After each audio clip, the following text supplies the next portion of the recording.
bismillahi raxmaan raxiim.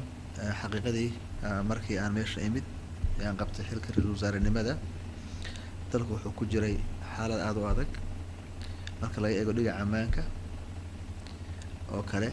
In badan caasimadda muqdisho iyo gobollada dalka waxaa gacanta ku hayay kooxda al-shabaab. Waddanka waxaa ka jirtay abaar ba-an oo ahay tii ugu xumeyd 60kii sano ee lasoo dhaafay. Siyaasadda arrimaha gudaha iyo hay-adaha dowladda maanay wanaagsanayn.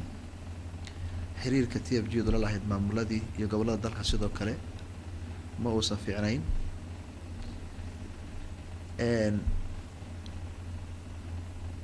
Mana uusan qeexnayn si cad oo muuqata.